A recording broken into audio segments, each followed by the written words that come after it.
Good afternoon and welcome to the Thousand Oaks June Council on Aging meeting. To begin, Leonard, would you please lead us in the Pledge of Allegiance?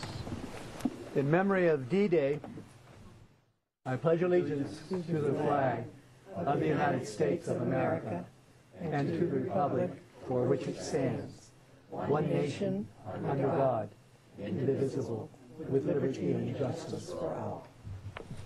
Thank you very much. Will you call the roll? Not on. Here I am. Absolutely. Commissioner Borging? Here. Commissioner Fotheringham? Absent Commissioner Grimm? In memory of June 6th D-Day, I am proud to have served in Betty Berry's brigade. Commissioner Healy? Commissioner Loomis? Que se ganen los reyes. Commissioner Norkin? Commissioner Shentes? Commissioner Searden? Here. And Commissioner Wing? Here. Thank you. All right. Next up is on the agenda is public comments. Our first speaker is Sherry Phoenix. Sherry, would you go up to the podium, please? Hello. Hi. Council on Aging, guests, speakers. I am the chairperson of the Sampec Transportation Committee. And as some of you know, but not all, Sampec stands for Senior Adult Master Plan Implementation Committees, and ours is about transportation, public transportation. And you will hear later from Mike Hauser, who is a city staff member, what exactly it is that the focus is on for our committee this year and the achievements that we've accomplished. But I'm here mostly today to ask people out there and in here if they would like to serve on the committee. We are a small but feisty committee, and we're always looking for more people. And the more ideas, the more we can accomplish. And we've made some recommendations to city staff that have been approved by the City Council, and we're excited. And we have more ideas for the future, and we would really like to see more people be a part of that. So if you have any questions, contact the Council on Aging, and they'll get you in touch with me. We meet on the third Thursday of every month from 8:30 to 10 a.m. Thank you. Thank you, Sherry. Our next speaker is Nancynutson. Nancy? Good afternoon. I'm full of information today, so Yes. I'm going to be brief on everything.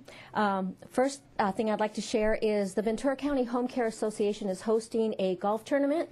It's called Feed the Need, and we will be benefiting the Meals on Wheels programs that are sponsored through Senior Concerns and the Camarillo Healthcare District. Many, many, many homebound, frail, needy seniors get food through these programs. And of course, funding has been cut in a lot of areas, and we need help. So I'm looking for golfers or people who know golfers. We're also looking for items that can be used in the raffle. It is September 6th, and for more information, you can contact Dylan Hall at 777-3855. But we'd love to have you all get involved and know that seniors really, really need this help. Sometimes it's the only meal they get, especially when they're homebound and ill. And the second thing I'd like to bring up is for our friends at Hospice of the Conejo. It's a volunteer hospice. Amazing bunch of folks. They run like 45 grief support groups per month. And they're celebrating their 35th anniversary this year. They're great folks.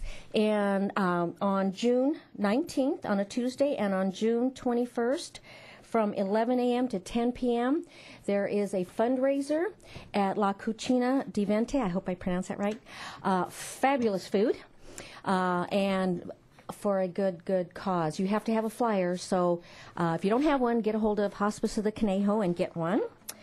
And the other thing is there's going to be a workshop at Hillcrest Royale. That's this Sunday from 1:30 to 3:30. It'll be a panel of professionals, and the title is it time for the talk? Scary stuff, huh? And last but not least, I do work for Buena Vista Hospice, and we are going to be having our 7th annual Butterfly Remembrance Ceremony. It's beautiful. It's a way that we give back to the community. We'll be releasing over 700 monarch butterflies. So if you have a loved one that you would like to remember, come on out. It's at Triunfo Canyon Park. It's only about an hour and a half long. I'm up. Thank you. So what was the yes. what was the name of that restaurant again? Oh. Well, let me butcher it for the second time. La Cucina or Cucina. Cucina. Cucina With di your Venti. hands. With your hands. With my hands. La Cucina di Venti. Thank you. It's in Newberry Park, and I've had it. And the food is fabulous. Thank you and very it's all non-fattening. All right, we'll move on to our guest speakers for the afternoon and for. One more. Oh, I'm sorry. Yes. Gosh, I'm Reedies. Our next public speaker is Elise Klussman. My God, she'd have buried me if I missed this. Elise. Absolutely. I'm the chairman of the other feisty Sampec team, and actually we coined that phrase before Sherry came on board. She's new, but you know, we'll get her whipped in shape. Ask the council. I'm here to report that I was on a panel at the HOME conference on May 24th. HOME is a county private organization, and it stands for Home Ownership Made Easy. And they have a conference once a year. We were invited to participate this year. And I was on a panel with Andrea Gallagher and Susan White of the Ventura County AAA. We talked about what's going on in the county, and actually pretty much Andrea covered pretty much statewide and nationwide, and then Susan talked about the county, and then I stood up and told what a great job the city of Thousand Oaks is doing in looking at meeting the age wave, and it's also known as the silver tsunami, which is really interesting. That the keynote speaker indicated that there was only one city in the United States that was dealing with this phenomenon. And so when it was my turn to speak, I said, actually, there are two, and Thousand Oaks is the second city. And we really can be very, very proud of what our city is doing. And the whole the focus of SAMP, the Senior Adult Master Plan, is really a cutting-edge kind of activity. And Sherry and I and 3 other people are really very pleased to be chairs of the different teams. What I mostly talked about was what our SAMP Housing Committee has done, some of our surveys and research that we're doing, as well as then what we found out, and then the next step, which will be in October when we come to the city. We'll submit our report to Francine and the Council on Aging, and then to the City Council to let them know what it is we've accomplished and what we are planning and what we would like them to help us accomplish in the future. And it's really to their benefit. I'm pleased to report that we are looking at this time the possibility of the team leaders actually speaking to the City Council, which makes it much more important, much more personal, and gives them an idea of what's really going on with our activities. So that's for the future. And I mentioned all of this at this particular meeting. It was well received. There were about 125 people there. Generally, they are builders, developers, and people who provide housing for seniors, as well as representatives from the different cities and from the county. However, because of the cutbacks on local funding and the evaporation of redevelopment funding, there weren't very many people from other cities. Kathy Long was there from the county supervisors. But the important thing is that there was a great deal of interest, and we think that there will be opportunities for Thousand Oaks and for our SAMP group to be the model for other cities in the county, and then down the road throughout the state. There will be a follow-up. There's an activity group that's being formed which will continue to work on housing. So I'm very hopeful and really appreciative of the support from the Council on Aging in getting this done so that we have something to offer the city, to offer the people who are current and future seniors. Thank you. All right, we will move on to agenda item number 5 and our guest speakers. For our first guest speaker, I would turn you over to Commissioner Grimm for an introduction. Thank you, Jim. Have you heard the word or phrase Sampec yet? Well, I'm going to introduce, or Sherry sort of already introduced, a member of SAMP Transportation Committee, and in his other life, when he has time, he's a transportation analysis for the city of Thousand Oaks. We're very happy that Mike and his assistant, Tammy, have been very helpful to us as seniors in understanding what has been going on with the transportation system. And Mike is here to highlight a few more things that are coming up in the future. Mike, thanks for your work, and it's all yours. Well, thank you for the introduction, Mr. Chair, members of the Commission. It's always a pleasure to be here.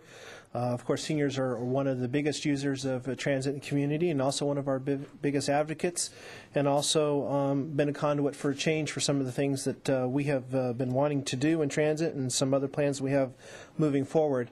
I could easily spend an hour doing this and having a discussion with you, but we'll try to keep it to 10 or 15 minutes because I know we have other things we have to get to. I think we'll start off our presentation by noting that Thousand Oaks Transit is the single largest provider of senior and ADA transportation in the entire county, even besting Gold Coast Transit that provides service for 4 cities. And a little bit of trivia there for you is how many miles did we put on our vehicles last year? And the answer is over 600,000 miles were driven last year in support of the DialRide program. Give you a brief recap of some of the changes that took effect here this last August, some of which were as a direct result of input from the Sampec Transportation Committee. We introduced some new fares and new fare structures, including the ability for people that had DialRide cards and ADA cards to ride any of our buses for free. We modified our bus service to increase the frequency and to try to improve our on-time performance, which is admittedly not nearly as good as it should be. We raised the senior eligibility age to age 65 to be more consistent with the other communities. We expanded our bus service hours. We expanded our DialRide and ADA services not once but twice last year. We expanded our service into the city of Westlake Village, and recently we added 2 new vehicles to bring to our total up to 19. One of the aspects I talked about was the free rides that we've been giving. When we started off in August, when we introduced this program, about 400 people, and now we have somewhere between 1,000 and 1,100 seniors every month riding the buses for free.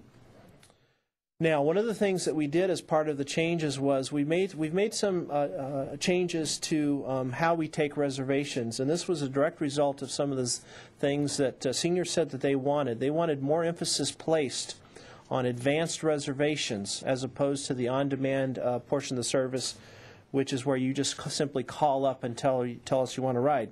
That's had some big dividends. If you look here at this chart right here, you'll notice that those people who make their reservation at least 2 hours in advance, their average wait time is less than 5 minutes from the time that they requested the ride to be there. So if you ask for the ride to be there at 1 o'clock, on average, we're there by 1:04. On the other hand, if you make an on-demand request for service, the typical wait time is close to 30 minutes. Still a very good time, but a huge difference. And what this has done for us, in our last year and a half, our average wait time has gone from around 20 minutes for all rides down to around 6 minutes for all rides that we provide. And that's a direct result of some of the changes that we made with the emphasis on the advanced reservations. In fact, we had a goal for 2012 to have 50% of our rides booked by advanced reservation, and as of last month we're at 72%. So we've far exceeded what we want to do. But we've still retained the option that when you need a ride out of the blue, you still have that option. We're one of the few cities in the state that does that. Most everywhere else you have to make a reservation anywhere from 2 to 24 hours in advance. Our DialRide ridership, as you can see, has been steadily climbing since 2008. We had a drop-off there between 2007 and 2008, but it has steadily climbed. We're going to provide close to 90,000 rides this year, again, making us the largest service provider. However, the amount of rides that we're providing to seniors has leveled off, and we think that's partially due to the fact the opportunities for some of the free bus ridership, where we're seeing our biggest increases in the ADA portion of our service. And right now, about 45% of the rides that we provide are for people with disabilities, and about 55% of the rides are for seniors. Now, we have some good things going on, particularly with DialRide service, but we have some things that we're working very hard on, and one thing in particular is our bus service, and that's our on-time performance. Ideally, we want all the buses to be on time at least 90% of the time, and our definition of on time is no more than a minute early or 5 minutes late, and we're only able to achieve that on one route right now. And there's a combination of reasons for that, but basically it comes down to the fact that we simply have too much area to cover with the routes that we offer. So we're continuing to, last August we played with the routes, we shortened several of them up, we were able to increase our frequency, and as bad as these numbers are, it was a vast improvement over what they were. Some of our buses were only running 30 to 40% on time. So we've made good strides, but we still have a ways to go.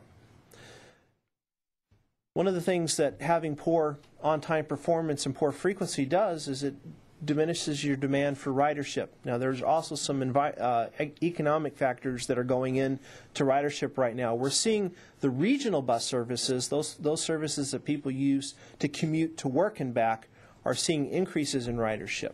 But the local bus services countywide, without exception, are seeing decreases in ridership.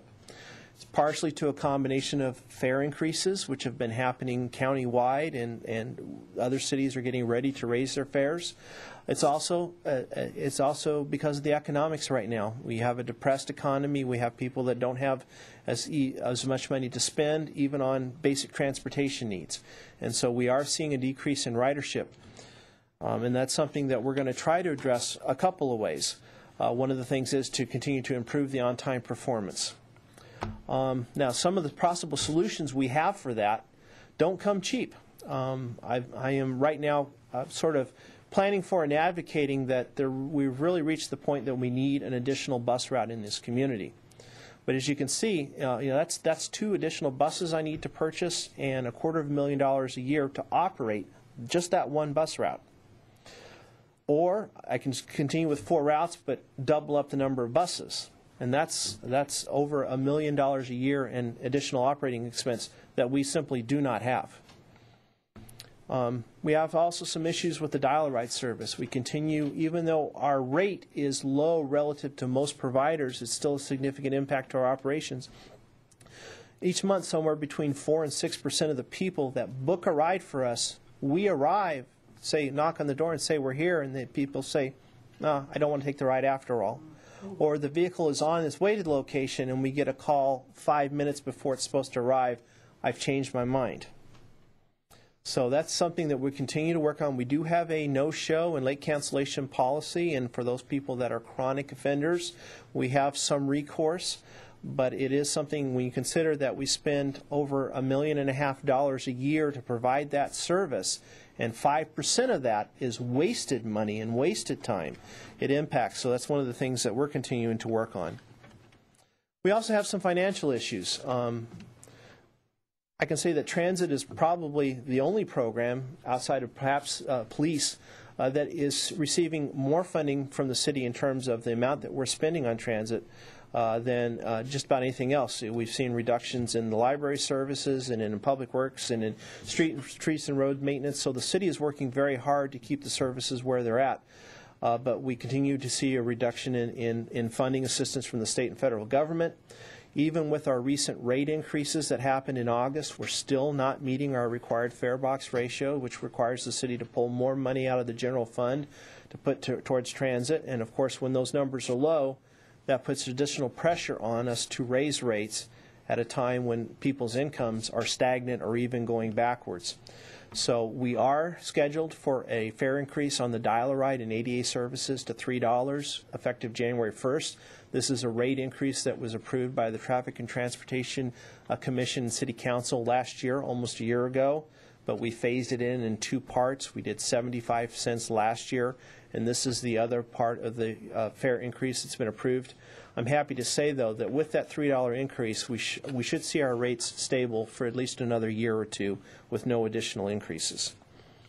We look at a brief comparison here of the charges in Santa Barbara. DialRide service is already $3.50.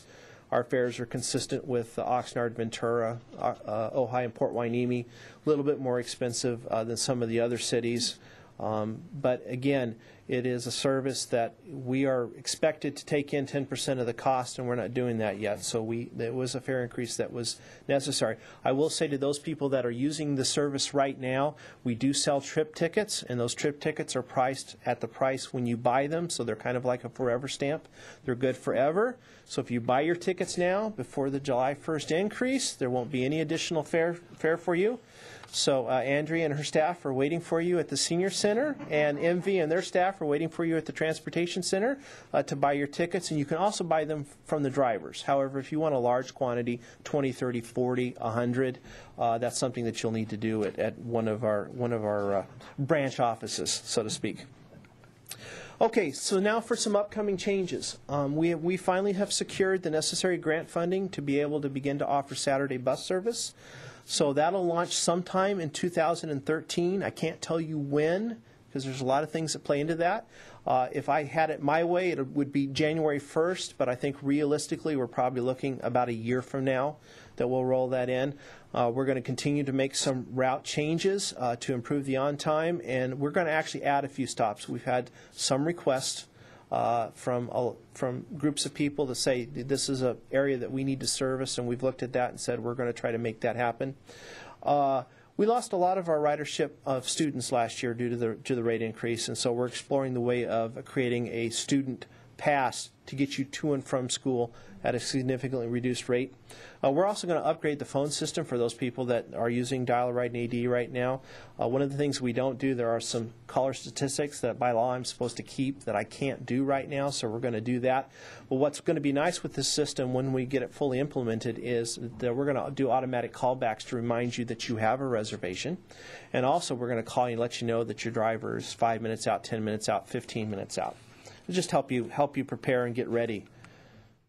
In addition, we're going to be evaluating some software programs that will permit for online reservations and cancellations so you don't have to call in.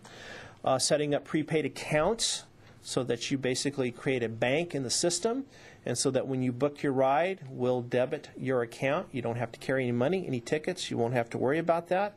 And then when your account gets low, you'll receive a notification that says you need to recharge it. Or we may go to a debit card type of situation like they use for LA Access. Acceptance of credit cards and debit cards is also something we're working towards. For those people who are using a van pool right now, we are increasing the parking at the Transportation Center to add about 80 additional parking spaces because it's completely full on the weekdays right now. And this year we're also breaking ground on a new bus fueling and parking area. We're also going to be purchasing 2 new buses in 2013, and we're going to be upgrading the security cameras at the Transportation Center and on our board our buses. We're going to be installing automated stop announcements on the buses. If you'll know when your stop is coming up, it'll announce it both verbally, and also there'll be a display to let you know, which will be also help for those people that are either hearing or vision impaired, assist them in riding the service. And new fare boxes capable of selling tickets on board and also issuing transfers. Lastly, I want to touch real briefly on a couple of regional issues. So we've talked about Thousand Oaks Transit. Now we'll talk about transit as a whole. The operators got together, and with the assistance of the Ventura County Transportation Commission, we submitted a plan to the state legislature, indicated how we were going to reorganize transit in Ventura County to improve service, improve coordination and cooperation. We are running into some stiff resistance to certain legislators, none of which are actually in our county but are in other counties and trying to dictate to us how we should be operating our services. So it's an issue that we're working with and trying to work through. That said, we're going to continue to work more cooperatively, especially in East County, with connecting the cities of Simi Valley, Moore Park, Camarillo, and Thousand Oaks together in a more seamless service. We're going to try to offer a new express bus service that not only connects our 4 cities, but also connects all 3 of the universities as well. And making improvements to the Vista service to increase its frequency and coordination with local services. A few phone numbers and web addresses for you. Visit our transit site, that's totransit.org. Numbers for reservations and information. We're also on Facebook and Twitter, so for those of you that are socially media savvy, you can follow us. We do regular updates on that. And with that, I took far too much time, but if there are any questions, I'd be happy to answer. Also, we have brand new ADA and DialRide brochures that were effective June 1st. And if you have any questions, I'll be happy to answer them. What is your tipping policy? Oh, absolutely no tips. Oh, yeah, the question was, what is our tipping policy? As spelled out in our brochures, the drivers are not permitted to accept tips. None are expected, and if I catch it, then it'll be a problem. Have you heard about a public clinic that may be starting in the not-too-distant future and making it accessible by public transit? Actually, I think you're referring to the clinic that's going over on West Thousand Oaks Boulevard in the former bookstore. And the moment that was announced, I've had a bus stop at that location for a year now, waiting for that to open. So it's ready to go. As soon as the one thing I need to do is I need to put a bench in there, and we'll get that taken care of. But the stop is there. We already programmed that in last August in anticipation of the need there. I might add, we also have a stop in front of 80 East Hillcrest too, in front of the former Under One. I refer to it as Under One Roof. That's how I remember it. But that facility. Any other questions? Thank you very much, Mike. Appreciate it very much.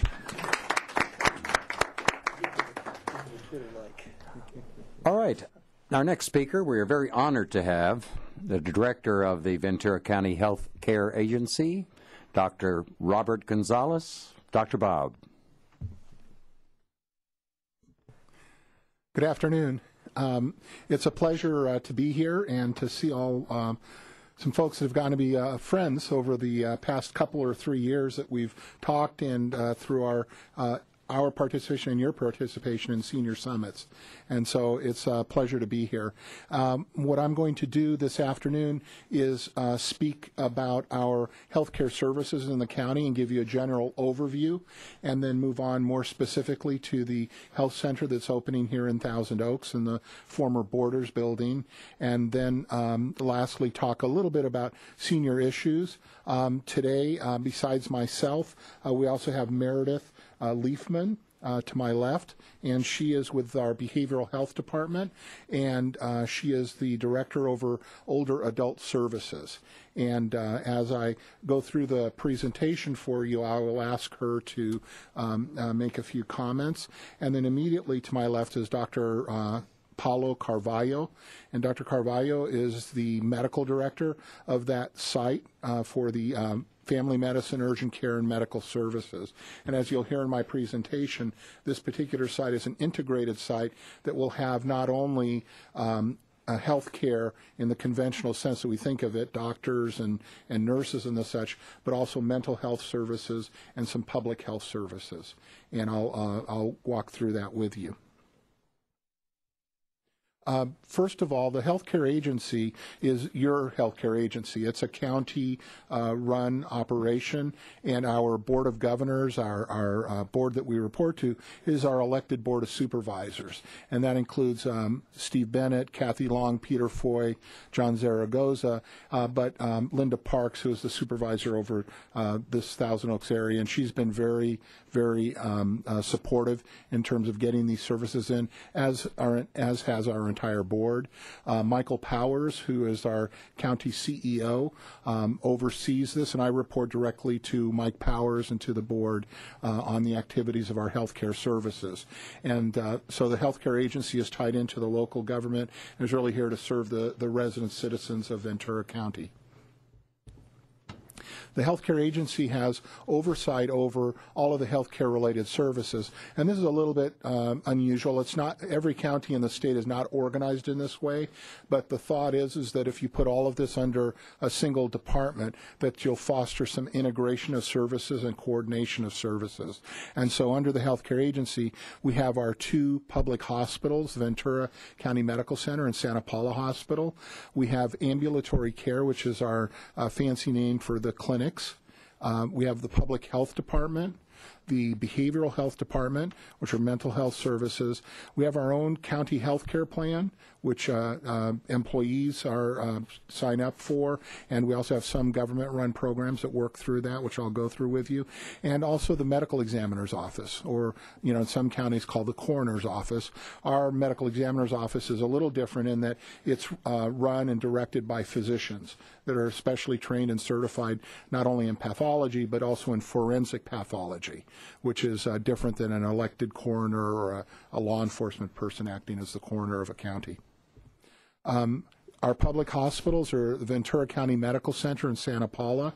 And what I did on this slide was split out our psychiatric hospital, which not many people think of or are aware of. But under the license of Ventura County Medical Center and on the campus in Ventura, we have a 43-bed psychiatric inpatient unit. And Ventura County Medical Center itself is a 180-bed general purpose hospital with many services. And then Santa Paula Hospital, many of you may already know, was a private hospital that was closed and went bankrupt, and the county was able to reopen it after a couple of years. And we've been successfully operating that hospital now. We're coming close to our 6th year, and it does break even, and in fact produces a small amount of revenue. So that's been a big boon to that entire community of Piru, Fillmore, and Santa Paula. The hospitals have, as I mentioned, quite a few services, and oftentimes we don't think of the number of staff we have, but actually we have over 300 physicians that provide medical services within our medical system. And as you likely know, we're the West County's Level 2 trauma center, Los Robles being the East County Level 2 trauma center. So between Los Robles and Ventura County Medical Center, we handle the most serious of emergencies and injuries. Of course, we have emergency departments, ICU, obstetrics and gynecology. Dr. Carvalho delivered 2 babies yesterday, and very active department in OBGYN and many of the work being done by our family physicians. We have a neonatal intensive care unit, which is actually the first one in Ventura County, and a high-level one. We have an inpatient pediatric unit, so there's a whole floor of the medical center devoted to kids, which is really the only hospital that's got dedicated space like that, and full-time physician and nurse support. And we have a pediatric intensive care unit, which some of you may have heard about. We just opened that on Valentine's Day, and that pediatric intensive care unit is able to now take care of the sickest of kids. And just to share with you, one night I got a call from Santa Paula Hospital around 11 at night. There had been a child that came in who had ingested pesticide. And so they needed a pediatric intensive care unit. We started doing all of the stuff you're supposed to do in the emergency room. Our pediatricians came in, and everybody took care of the child. It took 6 hours for transport. Yep, to find a hospital bed in Los Angeles where that child could go. And so now we have that here in Ventura County, and we get transfers from other hospitals in the county in addition to being able to serve the kids that are in accidents and the such much better. Quality of care is very important to us. As you'll see in a moment, we're a teaching hospital affiliated with UCLA School of Medicine, and we have a single standard of care. Everybody should be treated the same way, irrespective of whether you're the richest person in Ventura County or the poorest, and also that the physicians and nurses all work toward a very high standard of quality. So all of our doctors are board certified. It's in fact a requirement of our medical staff. The facilities, we try to have modern facilities. You may have heard we're in the process of building a replacement wing to our hospital for seismic upgrade. We're Joint Commission accredited. We have our own health plan, which I put in here primarily because it basically private patients, employees of the county, come to our clinics and hospitals for their medical care. And of course, they want the very best in their medical care, and that's what we deliver. We measure quality as well. We try to think of ourselves as not a typical county hospital, and our staff certainly has a lot of pride. A few examples of things we've done at our medical center and Santa Paula Hospital. We've increased interpretation services, which is very important. And, we think of our Latino population in Ventura County and those that speak only Spanish, but we have over 130 different languages through a phone system that we can translate for. I've personally been at the bedside trying to take a history from somebody from Vietnam or from the Philippines and not speaking the same language, and it's really not good. And so having interpretation services is critical to providing good medical care. We have a comprehensive diabetes program that is both on the inpatient or hospital side as well as the outpatient side. We've worked toward integrating mental health and physical health. And this healthcare center in Thousand Oaks will have both of those. And the very important point, I think, is that if you look at people that are seriously mentally ill, okay, they die on average about 25 years earlier than the rest of us. And that's a remarkable piece of information. And why does that happen? Because they get the same medical problems that we get, but they don't follow through on things. They may not present to the doctor for diagnosis at a reasonable time, may have difficulty with medications, transportations, a whole slew of special challenges. And so this idea of integrating the two services, basically a person can come in that comes into Dr. Carvalho's clinic with a medical problem, but in that visit, he may find that that individual is suffering from depression, and he may have tried treating them, and he's got some questions about what next to do for them, and he can kind of walk over and talk to a psychiatrist or a therapist and get advice. And likewise, they can be seeing somebody on the psychiatric side of the clinic and find that their blood pressure is elevated or they're having some symptoms of chest pain. They can move them right over into the urgent care or the medical side and get them services. And so we're trying to pattern that and do that in other of our clinical sites around the county. We've developed a palliative care team, which is a team that basically the goal of palliative care is to reduce suffering. It's not hospice care. You don't have to be terminally ill.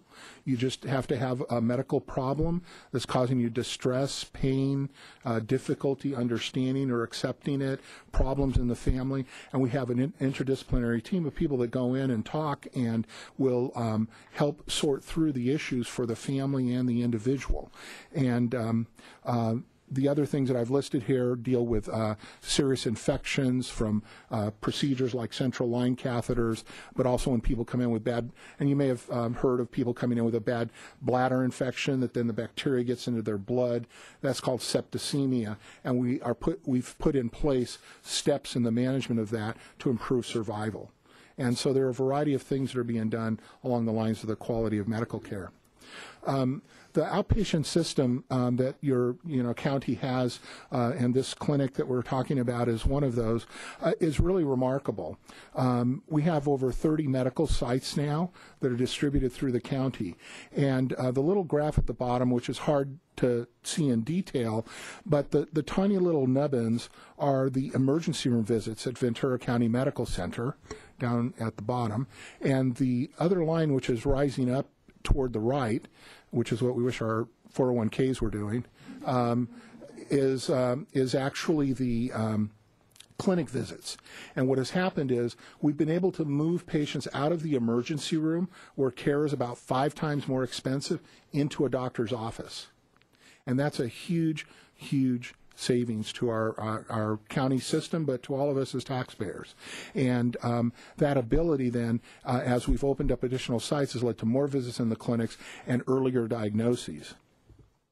Now, these clinics are spread throughout Ventura County. 14 of those clinics are primary care based, and one of the key things that happens, and happens in Dr. Carvalho's clinic, is that these patients are linked to coverage. And what that means is basically, if you come in with Medicare and Medi-Cal, or Medicare and your secondary insurance, you're seen and registered, registered and seen in the clinic. But some people walk in and they haven't applied for Medicare. They may not know what to do. They may be eligible for Medi-Cal. They may be eligible for other programs that we've got. So one of the very important functions that goes on is to look and see how can we take care of covering the costs of your medical insurance. And that's a great deal of energy goes into that. We also use a medical home model, and it's in a lot of ways you could simplify it by thinking back to Marcus Welby. And just thinking of, you've got a doctor, your doctor cares about you, you care about your doctor, you have a partnership in getting care. But what it really does in terms of our clinics is we try to have an emphasis on prevention of medical problems and to improve the outcome of diseases by managing chronic illnesses. And we'll talk a little bit more about that. We have a full range of specialties that are available in our county medical center system, and this is unusual for the size of our county. We're a little over 800,000 people. Many of the specialties we have are specialties that you would have to go to a tertiary care or a university hospital to receive. And so a lot of them are very highly specialized physicians, and they work here because, of course, Ventura County is a beautiful place. They love to teach. They like taking care of the underserved, but they also enjoy what you can, as a physician in this system, you can practice medicine, and the folks in the administrative part are operating the clinics and the practices. So Dr. Carvalho and Yvonne Mendez, who's here, his manager, administrator, they pick up the headaches, and the doctor's able to just focus on practicing. And that makes it a nicer job for many folks. As I mentioned, we're a teaching institution, and we train family medicine doctors, and we're really proud of that. And family medicine is really the backbone of our system. We're affiliated with the UCLA School of Medicine, as I mentioned. It's the largest residency in the state of California, which is remarkable. Biggest residency in California. And we provide fellowship training in obstetrics so that family physicians can get additional training and learn to do cesarean sections and tubal ligations and the such. And it's also our way of trying to meet the shortage in primary care physicians. We also teach many other kinds of people, and so we have nursing students at our hospitals and clinics. We have students in physician assistant students, nurse practitioner students that come to our place for training, psychology interns, radiology technologists, and we also even have high school students.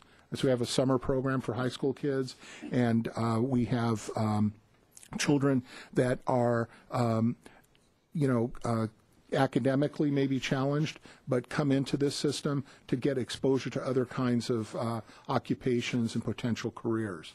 And so it's actually a lot of fun, and we've had kids that came in for an exposure as a high school student that maybe came from a disadvantaged family and have now come back as nurses, and we've had one as a doctor. So it's a pretty remarkable thing of investing in your community and seeing this happen. We have a lot of pediatric services. As I've mentioned to you, we've got a dedicated inpatient unit, but we also have a pediatric cancer program, and it's very active. And we started that a few years ago, not because I'll just say we started because it's the right thing to do. And we had kids from Ventura County having to sit in a car after chemotherapy, driving back and forth to Los Angeles. And we're now able to do that locally. And this program has started, and it runs as a satellite and in association with Children's Hospital Los Angeles. So it's really top-notch care. And the physician, our pediatric oncologist, Dr. Bracho, is part of the faculty at Children's Hospital. So we've been very happy about that, and I've already mentioned to you the Pediatric Intensive Care Unit. In the picture, Dr. Flossie, the fellow on the right, in the blue shirt is our pediatric hospitalist. He trained at Stanford at Lucy Packard Hospital. And Dr. Markham in the white coat to the left is our Pediatric Intensive Care Unit director, and he's from Children's Hospital Los Angeles. So fortunately, we've got a really talented medical and nursing staff. Pediatric specialties, unbelievable that we've got these, in fact. And so we actually have got pediatric general surgery, pediatric orthopedics, pediatric gastroenterology, hematology, ophthalmology, all of the things that I've written up there. And that's also very unusual for the size of our county to have this level of pediatric specialty work. We do community outreach, of course, and education, and we do have folks available, and I say this to all of you, including those folks that might be listening, that if you've got need for a physician or nurse to come and talk, and maybe your church wants to get a talk on cholesterol or hypertension, or you have an event you're putting together and you'd like to have somebody come in and do blood pressures, Dr. Carvalho's and Yvonne's staff can actually help come out and do blood pressures, blood sugars, and do some educational stuff for community events or things that you might want to organize. Our behavioral health department is the mental health department. We have 23 outpatient centers, and there are over 500,000 service contacts. And the healthcare agency, by the way, in terms of the total contacts that we have, is 1.8 million between the medical clinics, hospitals, behavioral health, public health, 1.8 million contacts. The mental health services include youth and family services, transitional aged youth, adults, and the older adult program. I was wondering if I could just take a minute and ask Meredith to talk a little bit about the older adult programs. Good afternoon. We're really excited about our older adult program. We provide specialty mental health services to individuals that have severe mental illness, who are clients of the behavioral health department, but our population is really, really specialized. We provide the services to those individuals who are so impacted that they couldn't get into a traditional outpatient mental health clinic. So we are a mobile team. And I mean all of us. We're a multidisciplinary team. We have a psychiatrist. He goes out into the field. We have nurses, case managers, therapists. And so we work as a kind of like a wraparound service, really wrapping around the client, looking at what their needs are, mental health.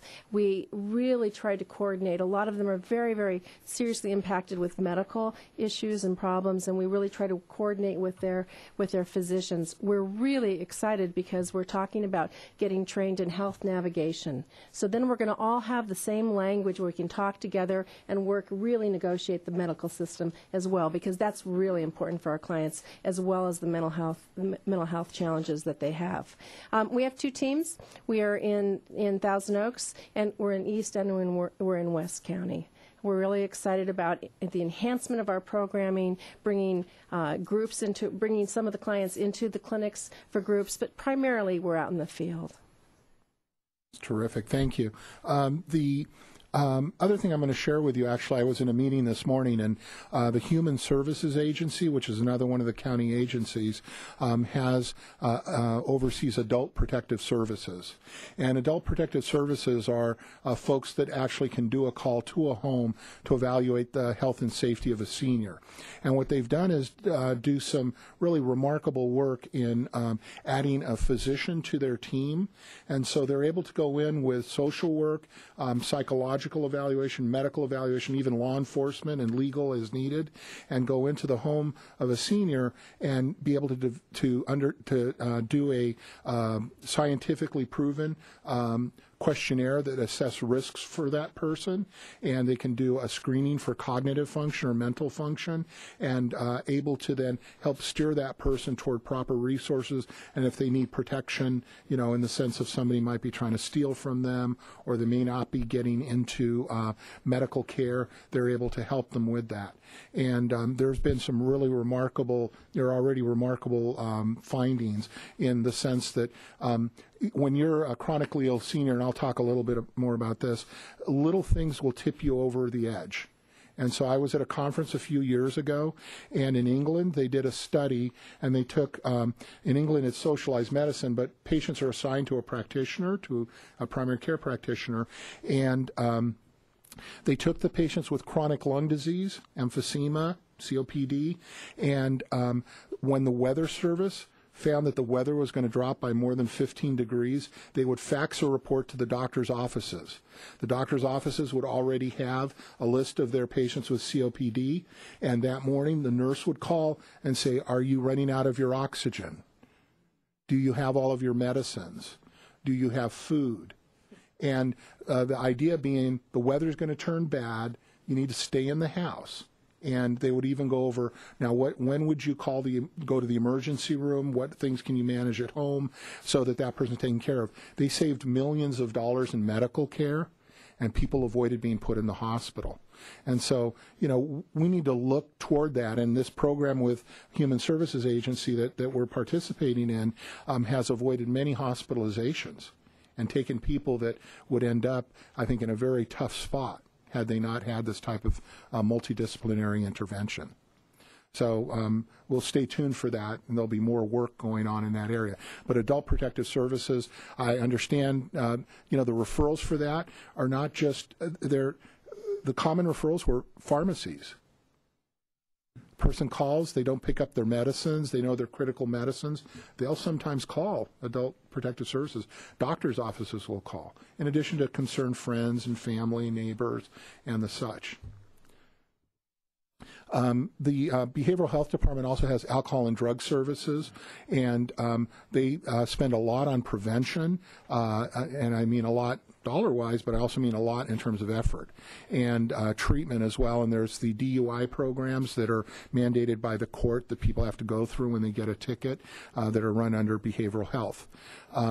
There's also prevention early intervention, which is basically some funding that has come from via the millionaire's tax, what is called MHSA, and they've been able to do some really remarkable stuff in anti-bullying, in improving communication between parents and their children, and a whole host of things.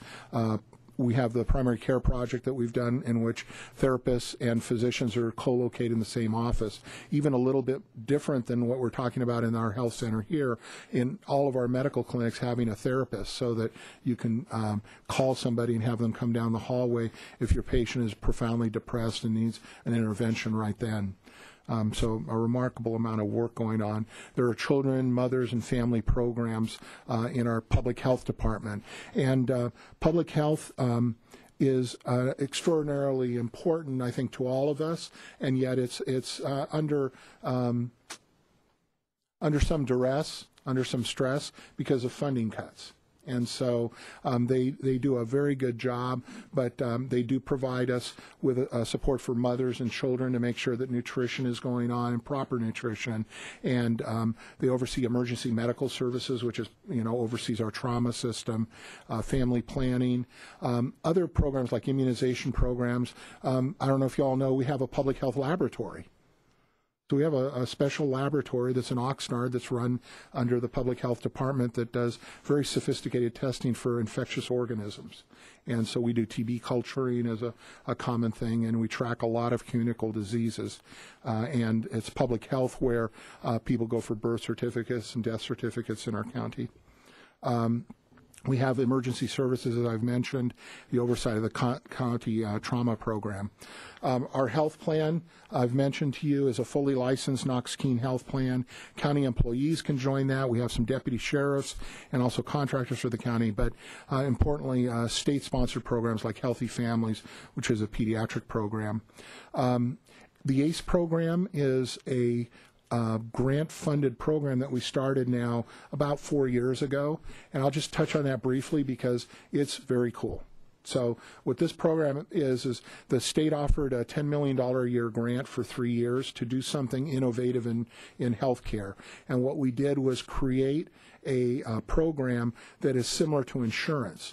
And so a person registers for this or enrolls, they get a card, and that allows them to get medical services at the county clinics, hospitals. They get imaging or radiology studies, lab studies. There's even a prescription program with it. And through this program, we've learned a great deal. The first thing is that we've actually enrolled in total over the course of the program about 22,000 people. You have to be a legal resident of California, a legal resident of Ventura County to do it. You also don't require to have a child in the house. It goes up to the age of 64. So what we've been able to pick up are a lot of the folks that were falling through the cracks, that were 40 and 50 years old with high blood pressure and diabetes, had no insurance, they had lost their jobs. We've put patients enrolled in this program who've had in the middle of cancer therapy and lost their job, lost their insurance. They go in seamlessly right in, and those services get covered. It's very remarkable, and I think a couple of things I'll share with you is that, you know, we've been able to actually reduce the cost per member per month down. It's way down by 32% through looking at pharmaceutical expenses, you know, and controlling costs and managing care. Emergency room visits went down by 50%, you know, because when you have no insurance, you don't go to the doctor, do you? And you wait until you're really sick and you go to an ER, which is 5 times more expensive. So this program gets people involved in preventive medical services and gets them to where they can go to a doctor's office in our system. It's in fact, in a somewhat modified fashion, a bridge to healthcare reform. And so it has now evolved from our ACE program that we started here locally. We now have what is called the low-income health plan. And in the low-income health plan, it's very similar to what I've described to you, is people up to 200% of the federal poverty level that can enroll in that, up to the age of 64 years old. And once you get into Medicare, then you have Medicare coverage. But if we have folks that might be listening to this, I think it'd be important for them to know about it, and that we have this available. If you were to go to the health center in Thousand Oaks and present for medical care, the staff there is trained to help get you coverage and to look to see, are you eligible for, Medicare? Are you eligible for Medi-Cal? You're not. Are you eligible for this ACE program? And even if a person is not eligible for any of those things, we have a self-pay discount program, so that's based on income. And so the medical visits become very inexpensive for the person to get. And there are different philosophies and views of that. I think that what we want is to maintain the health of the individual, but we have to also, I think, accept a little bit that maintaining the health of the person maintains the health of the population. And so when people don't have medical care and they're in the community, how many more people will get influenza because they didn't get immunized? How many more people could get TB? How many more people will get into problems? Besides the expense of, it's much easier to treat high blood pressure than to treat a stroke, right? And so, we're doing that for people, but we're doing it for the population, and I think it behooves our society to do that as well. So we're going to now transition to talking about our site here in Thousand Oaks. And as I've mentioned, it's a multidisciplinary or a health center, really. And we'll have Dr. Carvalho's practice, which has been, and maybe, Paula, you could talk a little bit about your practice right now, where it's located, how many rooms you've got, and kind of where we're moving to. All righty. I'm Paulo Carvalho. I'm the medical director over at... Apologize. Here we go. Sorry. Jitters. I'm Paulo Carvalho. I'm the medical director of Conejo Valley Family Medical Group. We've been in Thousand Oaks for almost 17 years now. I've been the medical director for about 14. We've definitely outgrown our space right now. We have 6 full-time medical providers, 4 physicians, a nurse practitioner, and a physician assistant. We're currently in a 5,000 square foot place, so we've clearly outgrown our space, and the need for expansion of our services is there. So this is a great occasion. I'm excited about it, being able to go from 5,000 to about 15,000 square feet, able to provide primary care and specialty care at the new site with an urgent care that hopefully will be functioning 5 days a week or 7 days a week eventually. So currently we provide full scope family practice. We have all board certified physicians, but I think with increased space we'll be able to provide a much broader medical care for our county population. We have 11 exam rooms for 6 full-time providers. It's really limited to be able to see the patients. So we're expanding to over 30 exam rooms with the new facility. We'll have x-ray on site. We'll have lab on site. I'm just excited about the possibilities. Thank you. Thanks. So we're all excited about the possibilities at the new center, and as I've mentioned to you, and I just want to digress for a moment on the urgent care. You know, that's walk-in medical care, and typically we have our urgent cares open until about 7 p.m. And what we do in our county system is we open up a site, and then we'll increase the coverage over time so that you don't sort of build it full size and it's empty and there's nobody going there. And so we'll start with it open probably on Saturday for some number of hours and eventually expand that to all day Saturday and then all day Sunday. And the urgent care turns out to be a very important service because you're able to access it and it's less expensive than an emergency room for starters. The second thing, though, that we do is we want to link people to a doctor. And so we really don't want people using the urgent care to treat their high blood pressure or their diabetes. Once you come there, of course, you may come because you don't have your prescription for your diabetes pills, and you'll be treated, of course, well and with respect and regard. But somebody's going to say, do you have a doctor? And if you don't, we're going to try to get you hooked up with a doctor, maybe right there in that clinic, or if there's another site that might be more convenient to you, get you hooked up for your medical care. Because we really are about trying to get continuity of care. That's how you can improve chronic medical problems. Our behavioral health department will have youth and family services and adult services as well. And the DUI program, there will be an area in the back of that Conejo Clinic site that is primarily in the evenings when those meetings occur, and they do the educational components. And they actually have a very successful program that has decreased recidivism or a person ending up with a second DUI or ending up in jail again. So we're glad that that program exists, and we'll have it here in Thousand Oaks. Many of these sites for the behavioral health department are moving from Moody Court, which is up a little bit east of here. Or is it west of here? It's west of here, east of where the new clinic is. But those folks will move down there, and they'll also get some additional space to do their good work. And then the public health department will have the Women, Infants, and Children's program in that, and that's for sort of disadvantaged families to be able to come in and get some support in nutritional. It includes certain vouchers for foods that are, healthy foods and the such. So we're hopeful that that service will, be available to those vulnerable people. The health center in total is about 40,000 square feet.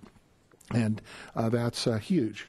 And we've actually designed into it, remember our meetings that we had in the past, and we would talk about things to do. Well, we've actually put in some dedicated space so that we could have community organizations come in, and there could be space as well for educational programs for our seniors here in Thousand Oaks.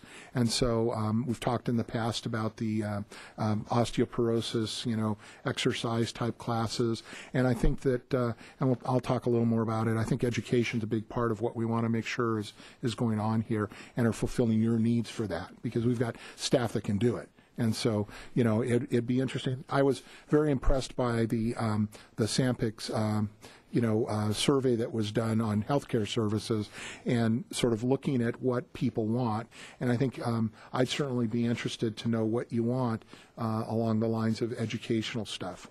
That might be of value to the seniors, including things that could end up on the, recorded on the cable program so that people can access it from home. They don't necessarily have to go to that one event to hear it.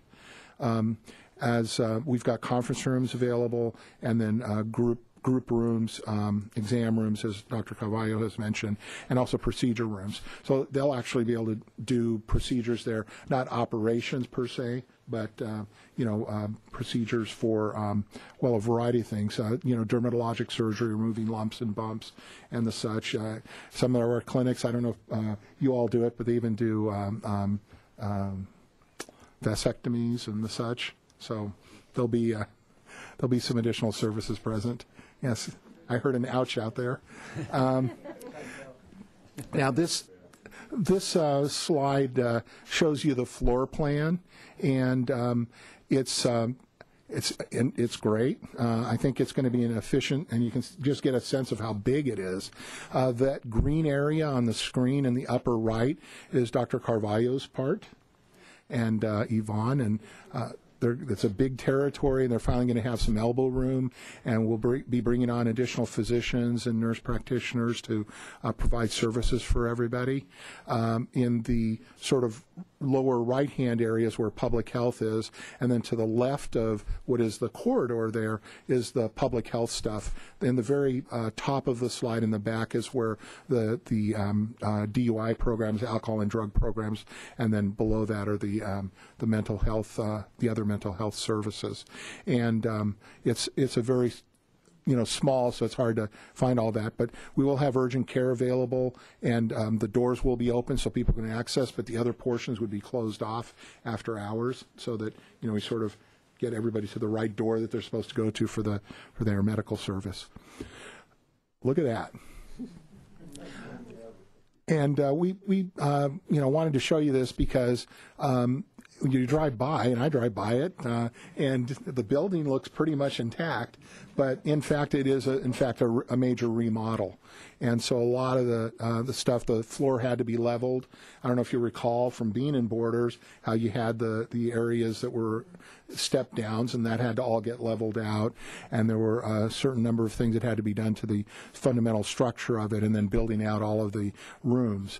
And the rooms are, in a mental health clinic in particular, the walls have to be soundproofed, right? Because you can't have one person listening to somebody else's conversation in the next room. So building out this type of a clinic is very complex, and gives you a sense of what that looks like. The picture with the center hallway that we all used to walk down to look at books and buy CDs, and now we'll be delivering medical services in the community. A little bit about the finishes. As I mentioned, we try to have a top-notch, structure also. One of the things that I've always been impressed with is that what the facility looks like, in effect, reflects your respect for the people that go there. And if you're going to have a rundown, ratty-looking place, then what are you telling people? And so we try to do that, and in our experience and over many different sites, the people that go there appreciate it and respect it. So you'd be surprised how little in the way of vandalism we have in our facilities. It's really a situation, I think, where there's a mutual respect that develops between the folks that go there and the folks that work there, in addition to those of us that try to, of course, maintain them. Sorry about the ratty-looking doctor. Yes. Speaking of that. And this is Dr. Carvalho's current clinic, which is down Thousand Oaks Boulevard, past the sort of Outback, east of where Outback is, and they'll be moving into the new site. I talked about the medical home a little bit. I'm just going to emphasize for you that preventive care is the thing that we all should be thinking about. It is about getting checkups done. I can tell you, and especially if I'm, speaking to seniors in the community, the number of times I've diagnosed breast cancer and prostate cancer in the curable stages, to me, is it's a mixed emotion, because you know you've got bad news to share it with somebody, and on some level you're so glad that it's diagnosed now and not a year from now. And so it is about getting in front of your doctor and getting the prostate check or getting the mammogram completed, and the various other things that we do for prevention that really lead us to cure nowadays. in many different kinds of malignancies. Immunizations are hugely important, and so, if you haven't had your pneumonia vaccine, if you haven't gotten the shingles vaccine, if you don't get the flu shot, you need to think about those things because we're a vulnerable population. I'm a senior myself here, I think. So you do have to think about these things, and also, of course, the early detection of chronic illnesses. And, diabetes in particular, we talk about it all the time. It's a major medical problem, but the average person with diabetes has it for 8 years before they're diagnosed. And so many times when a person comes in with diabetes, they are already having symptoms of the complications. They may have some tingling in their toes. They may have had a routine urine test done and had a low protein in it. They may have seen their eye doctor who said, I think you may need to get your blood sugar checked. Because many times we don't have a lot of symptoms early on. So getting a finger stick blood sugar, even if all we do here, I'm really interested in your approach here in Thousand Oaks. I think what the city has done and your committees have done is huge because you can take all this out into the community, and we're happy to help you do that. But imagine we did a health fair in Moore Park once, and what we did, it was at a grammar school. People came in, they could get a blood panel done. I think it was $5 for a blood panel, and a bunch of people had them done. It was a couple hundred people. We diagnosed one person in kidney failure and found about 4 diabetics that one day. Yeah, 4. And it was many of the people that came were their children were school age. But if you want to do things like health fairs here, we'll help you, and we'll come and we'll bring staff and help organize those things because this type of screening is important. We have a mobile van that does mammography. So we can bring a mobile mammography to the senior center, park it out front a day a month, and people can show up there and get mammography done. We have a mobile, I call it our Winnebago, and maybe it is a Winnebago, but it has 2 exam rooms built into it. So we can actually do pap smears and do physicals outside clinic buildings, and so those are things that are available to you. We do know that, and I've probably said it already too many times, but the preventive health will save dollars and human misery. And so to the degree that we can do that, we really want to get together with you. Dr. Carvalho and his clinic were pioneers in something that we did a while back called Visit Redesign, in which they try to improve the efficiency of medical visits. And maybe you could kind of give a little sort of update on where you're at with that. So there's 3 offices in our ambulatory care system that actually partnered with the Safety Net Institute to do a collaborative to try and improve patients' visits. The process started by asking a patient, what would your ideal doctor's visit be? And people started compromising initially. If I wait only 15 minutes, that would be okay. And then if I go to this place to check my weight, bottom line, that wasn't the ideal visit. The problem that we needed to address was let's make sure that you don't wait, if at all possible, when you come to a doctor's office. You don't have to see 4 or 5 different people when you come to the doctor's office, and you don't have to actually stop by at a weigh station and then the lab. So the whole process actually basically encompassed decreasing what it's called our cycle time, meaning the moment that the patient walks in the door till the moment that they leave with everything that they need taken care of being done. So we basically assessed what our baselines were, and we were about 70 minutes for a cycle time, 70, which wasn't bad. I'm pretty sure some of us have had experiences in doctor's offices that have, for sure, were larger than that. And our goal at the time was to decrease the cycle time to 45 minutes. This is in and out your doctor's office, all the follow-up appointments made as possible, referrals, tests scheduled. We then implemented a system where the patient comes in, and instead of standing in a line at the front desk, which is pretty impersonal, we have greeters actually in the waiting room waiting for you, hopefully recognizing you as you walk in. Everybody in our office has a walkie-talkie, meaning the moment you walk in the door, and the greeter sees you. She radios it to the medical assistant that's going to take care of you, working with the doctor that you are going to be seeing.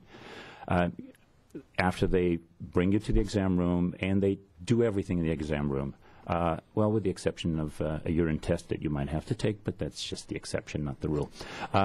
Check your weight, check your vital signs, and immediately communicates to your physician or medical provider that they're ready, the patient's ready. We institute a process called the morning huddle, and what it is if you know and prepare the chart for the moment when you see the patient, you'll have everything ready. There was a study done some time ago that, and these are numbers that are been documented. The average face-to-face time between a patient and their physician in a family practice office is 11 minutes. That's the average time. The whole visit, will take, in some offices, 2 hours. In some other offices, at our goal now is 45 minutes. How many times have we been in the doctor's office that, doctor, did you see my blood test results? Oh, let me check that. And the doctor leaves the room to get that. The study that was done is that any time that the doctor leaves the room for whatever reason, it takes him 6 minutes to fully engage in the previously ongoing conversation with the patient. So with the 11 minutes average face-to-face, we already wasted 6 minutes if we left the room for whatever reason. So the system of huddles, the physician meets with the medical assistants and with the RN if needed in the morning before the day starts to prepare all the charts. All consultations are going to be in the chart. All lab results and x-ray results are going to be in the chart. A plan of care is already designed before the visit that same morning. Obviously, things happen, but if you prepare, you'll be ready for it. And by doing all of this, and I'll be happy to one day have you come and stop by, we've been able to decrease our patient wait times, and systematically, with exceptions, but systematically, the cycle times have been less than 45 minutes. And that's it's really remarkable thinking from my perspective, because that morning huddle that he's talking about, I can tell you as a practicing doctor that has seen it, been in a different system than that.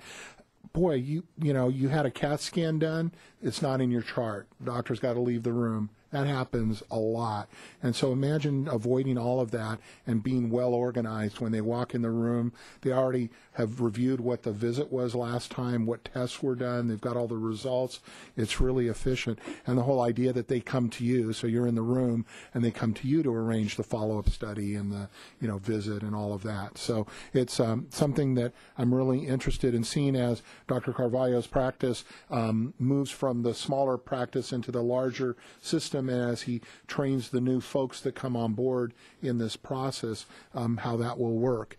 And I love the idea of the greeters in the waiting room as well, because I think that's one of the toughest things is if you walk up and they've got the glass panels closed and you're just standing there hoping they'll pay attention to you.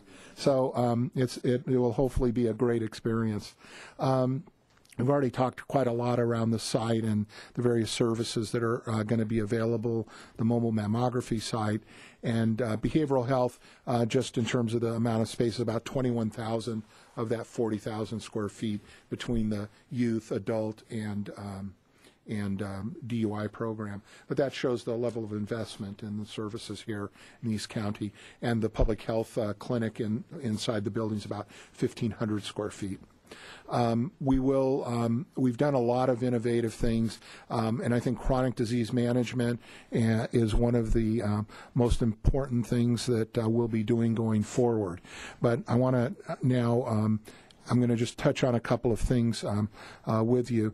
I looked at your report, and I had received one of the copy a couple of years ago in 2009 when it came out, and I believe it mentioned that 15% of the population was over 62 years old. Do we know if that's gone up at all, or do we have any ideas? Yeah, I believe it has, simply because I think we were guessing. That's extraordinary, isn't it? I mean, that 1 out of 5 residents in Thousand Oaks are seniors. And I think that that behooves us thinking down the road at how to manage this large population as far as healthcare is concerned.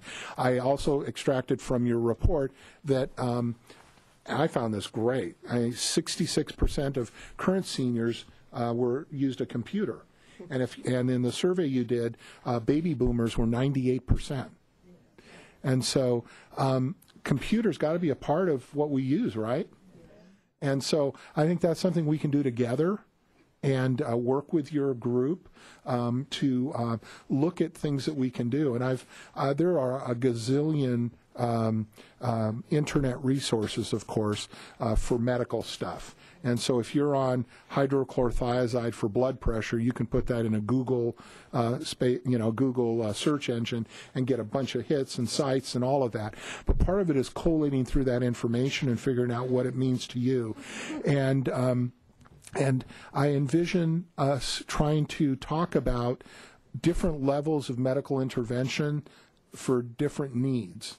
And so sometimes you just need a lab report, right? Sometimes you want to get labs ordered because you're going to be going for a visit.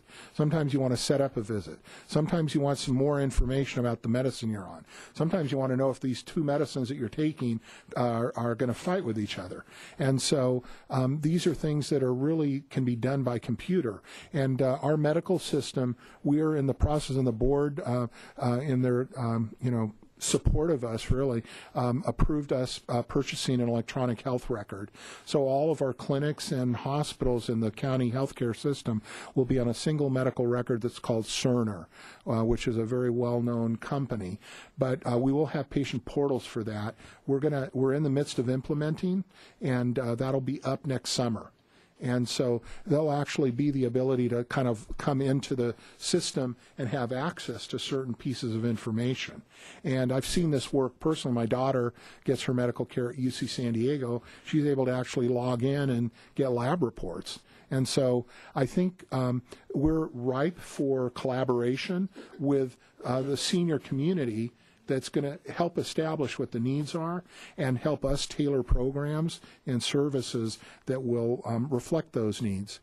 The next slide, and we're almost done, and we'll take questions, but the next slide just gives us a little bit of data about seniors, and I'll just read it because it looks a little small. But if we look at the percent of seniors with 65 and over with a disability, overall for Ventura County is 41.8%, Thousand Oaks 39.2%. And so better in Thousand Oaks. But when I looked at this number, and it's worse in other communities, but when I looked at the number, it means 4 out of 10 seniors have got a disability. Well, that ain't so great. And so that's a better number than Ventura County, but still a significant issue. And it would be good to look at where those barriers are and challenges. And I think you do that. Like you were talking about we heard about the transportation today, and that's extraordinarily important. Being able to get around, my goodness, to doctor visits, to the grocery store. It's one of the major barriers that we have as we age. And so I think it's really phenomenal. The amount of work that you've done here. The percent of seniors that live below the poverty level, 6.3% Ventura County overall. It's much higher in some of our communities. Thousand Oaks 4.7, which is a little bit more affluent senior community. Still, to me, that's 1 out of 20 seniors is in poverty. Right? And maybe it's more than that. So you've got 20,000 plus seniors. It's a couple thousand, 3,000, a significant number of people are living in poverty. And I think that's one of the things that as you begin to get older, it horrifies you, the thought that as you get older, and I think we all experience going to the department store and finding somebody with gray hair selling perfume and clothes. So one of the other things for us to look at, but I also I hope that didn't come out wrong, but one of the issues though is that if you don't have money, can you do the copay for your medicine? If you can't buy your medicine, then you're not treating your high blood pressure, and then you end up with a stroke, and then you end up in a home. And can we stop that cascade of events? by working together. And the last part is about speaking languages other than English. And in Thousand Oaks is 16.1%. So is that 1 in 5, 1 in 6, of the seniors in this community? And so we do want to make sure we're sensitive to making sure at least medical services are available with all languages. And in your survey, I found it also remarkable that the concerns that were listed were housing as number one. Yep, and that's a huge deal.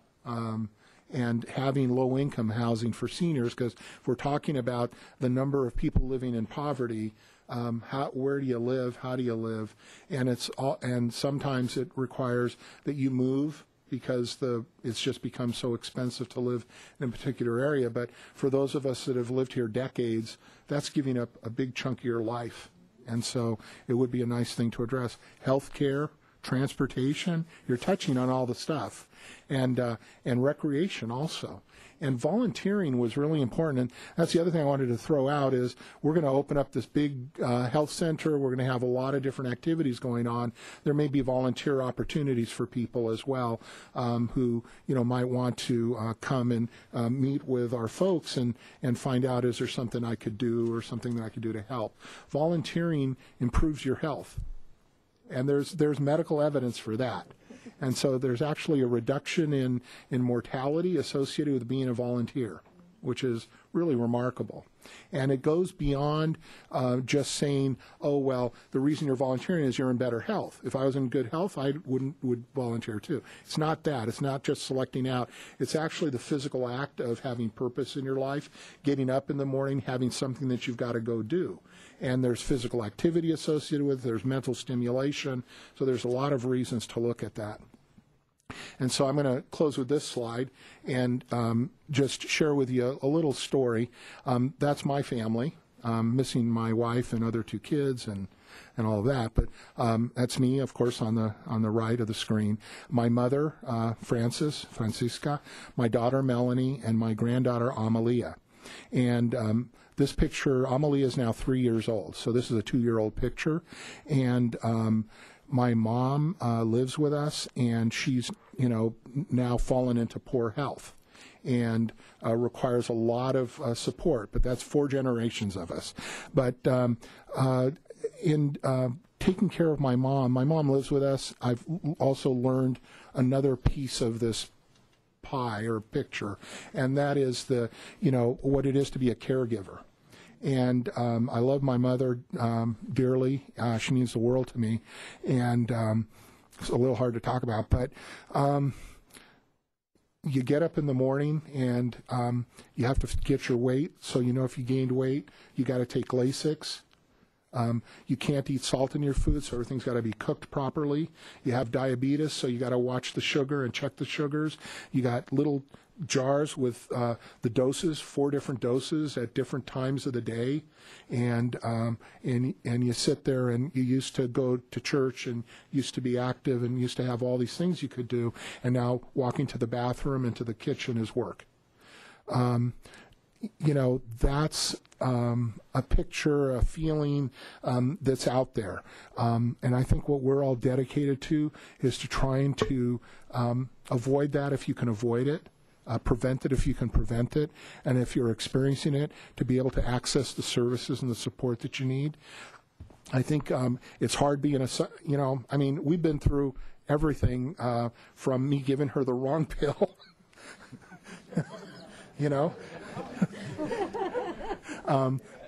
It happens, and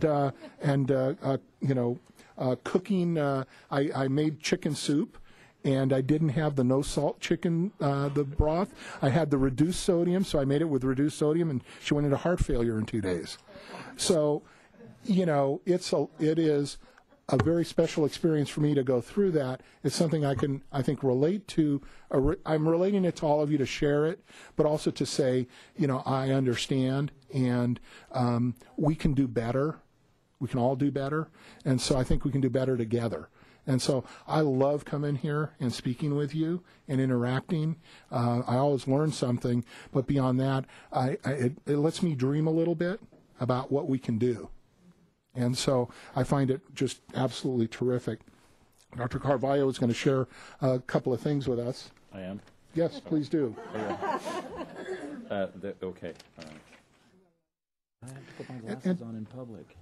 Yes. I've had to do that since 8th grade, so I don't feel sorry for you. No, go ahead. Where do we get these numbers? American Census Bureau. All righty. So these are the most updated numbers.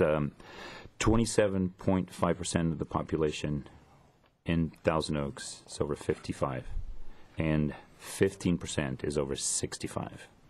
Okay.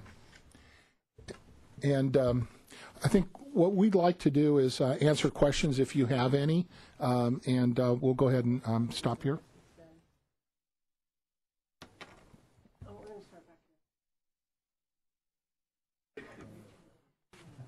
One thing you didn't bring up was dental care. And you can get sepsis from bad teeth, I know, and it's very expensive. What's the solution? So the question is around dental care, and dental care is extraordinarily important. It is very expensive, and there are a lot of reasons to do it. And right now, it's something that we're evaluating. Setting up a dental office, you know, we have medical clinics, mental health clinics. Setting up dental clinics is a huge amount of dollars and a very difficult thing to make sort of pencil out. Right now, we depend primarily on, private practices, of course, that provide dental care. Salvation Army provides dental care. Clínicas del Camino Real has dental services as well. So there are a few different providers, including one of the, I believe it's the free clinic in Simi Valley that has dental services.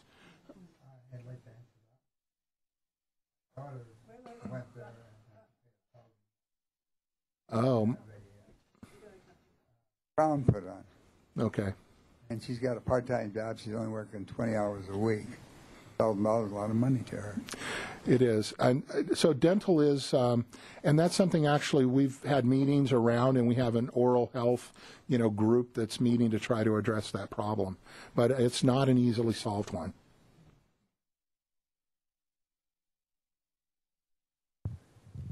If I had a small emergency that didn't require going to Los Robles, am I a private citizen able to come to the clinic?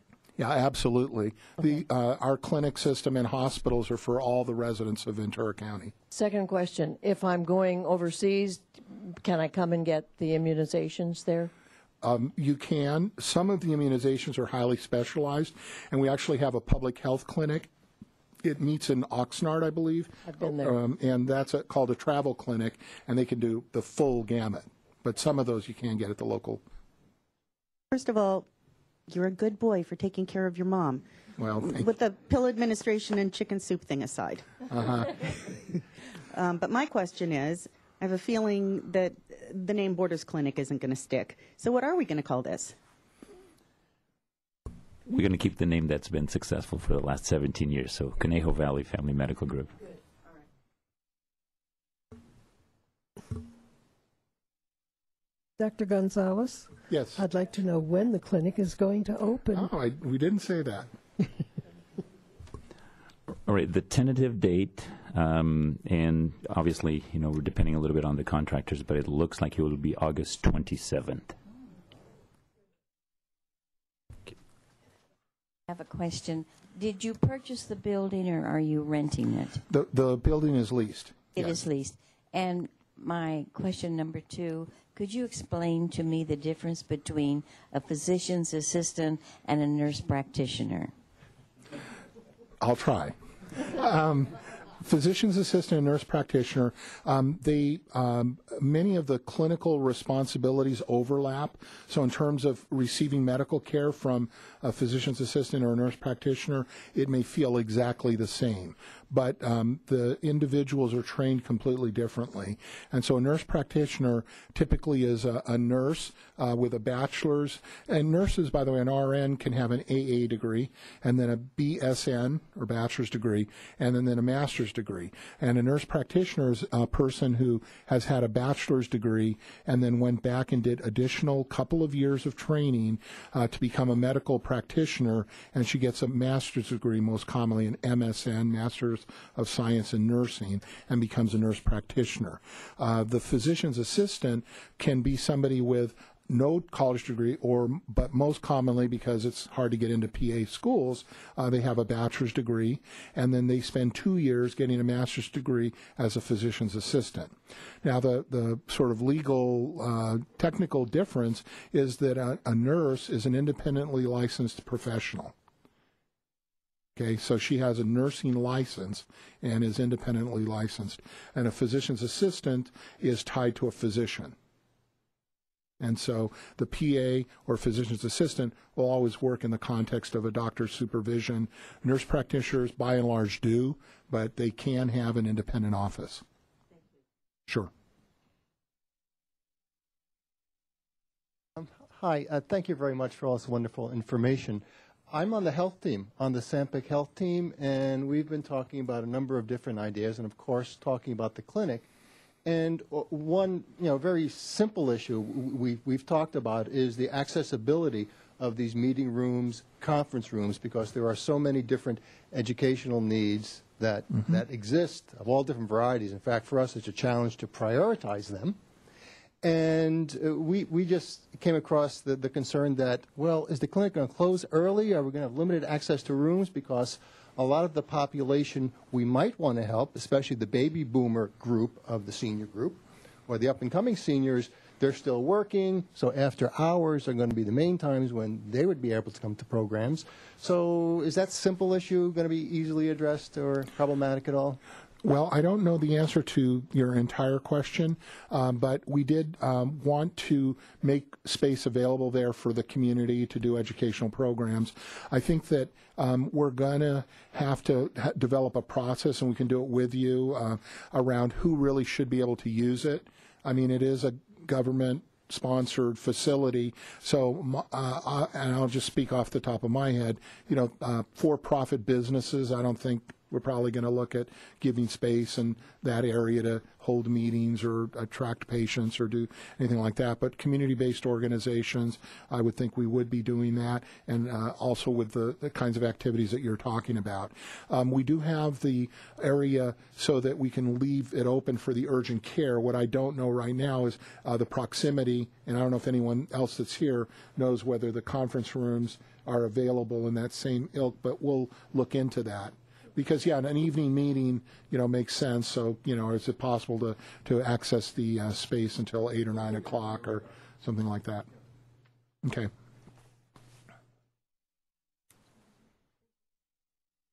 Any other questions? Yes. I visited a practice yesterday out of necessity that is set up along the huddle basis, but without the intercoms. And as a part of it, the doctor took a digital x-ray and then had it on his iPad and showed me what the results were. And then I had to go see a therapist. And unfortunately, I had to do it all over again. That is to say, go through what we had covered, everything but the pictures, but descriptive of the pictures in the therapist's office. So I'm invested at my age with 22-some-odd ologists on my Rolodex. When is the digital system going to get rolled out? Sure. The start date for our digital system is July 2013. Who will that include, Doctor? Well, it's just going to be the county medical system at this point. Okay. So we haven't got the other private practitioners on board yet? But those that have electronic health records will be able to link up into it. And so we will be participating in, it's called a health information exchange, so that it doesn't, if you go to Los Robles and then you end up at VCMC, they can exchange information electronically. And you will be able to see x-rays and the such on a computer. Is there some sort of an incentive that the Council on Aging can provide, or anyone can provide, to convince the doctors in the county to get on board with this as a whole? There is already, I think, incentives in the from the federal government for doctors' offices to convert to electronic health records. Okay. So that piece of it, I think, is going to happen. But the place where you might have some influence is you might have to wait another 12 or 18 months or something until everybody's pretty much converted over. And then it would be a matter of, we want you all to integrate your systems so that we can go to our cardiologist or go to your urologist or go see your family doctor, and all that information's moving electronically. Now, Doctor, how would one find out more information, the specifics about the ACE, how one qualifies or doesn't qualify, and what the costs are, et cetera? Sure. What I'll do is I'll give you my office number, so somebody can call. My assistant is Socorro Mauricio, and she's bilingual and really wonderful person. But the phone number is 805 area code 677-5110, and she can then direct that person to whatever service they need. And frankly, if somebody's got a question around the clinic or any other services, we also have a website, which is vchca.org, and you can go to that website and get additional information on the clinics and the various programs that are available. Would you repeat that website again, please? Sure. It stands for Ventura County Healthcare Agency, so it's vchca.org.